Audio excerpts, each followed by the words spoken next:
Hi everyone, I hope you're good. Today on Miss Bill's Storytime, we are going to have a lovely bedtime story together. So tomorrow I will be sharing a book from my friend Shelley, and I will be doing the same on Sunday. But for today, we are going to read all about the Tooth Fairy's tummy ache. I wonder if the Tooth Fairy's coming to any of you tonight. Anyway, shall we find out about her tummy? Listening ears on, looking eyes ready. Let's go then.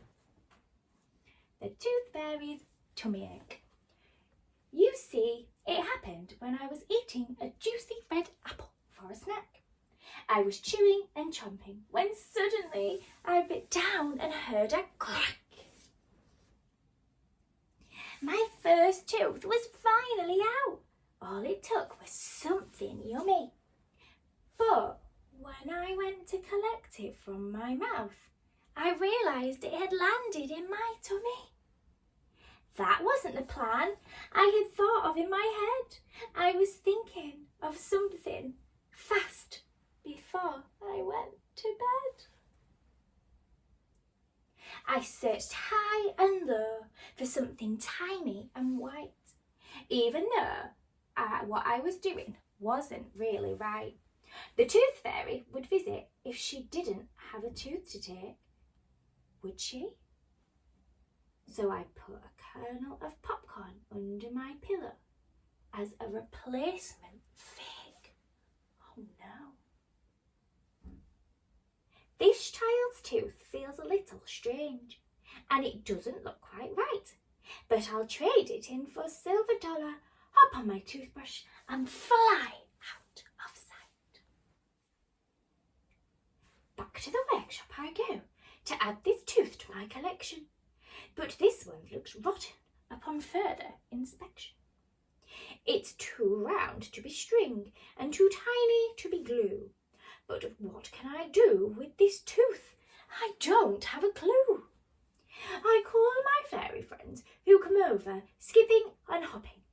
But when they get close to the tooth, all of a sudden it starts popping. Pop, pop, pop, pop, pop. Quickly it spreads from the floor to the ceiling. I know I shouldn't try to stop it, but it's hungry that I'm feeling. There's nothing left to do but say, ah, and open wide. Popcorn rains in my mouth and fills me up inside. A few minutes later, there isn't any mistaking.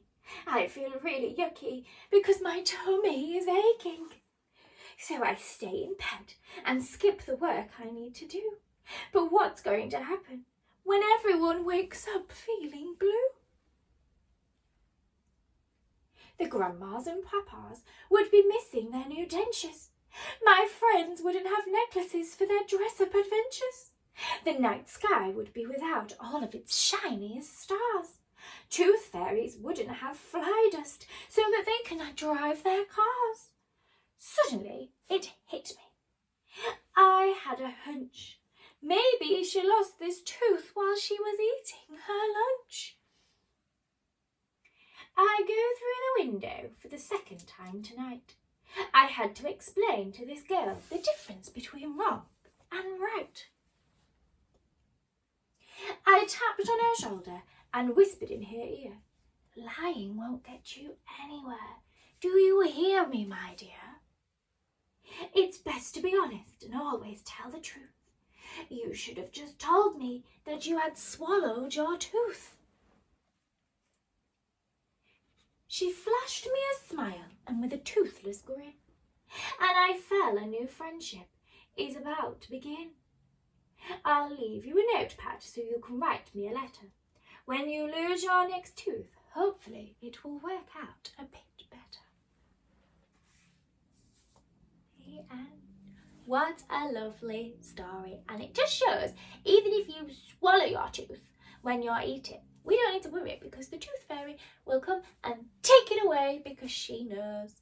Anyway, I hope you all really enjoyed the story. It is wonderful to be back reading to everybody. What a lovely story to start with before bedtime, and I will see you all tomorrow for another story from my friend Shelley. See you tomorrow, everyone. Thank you.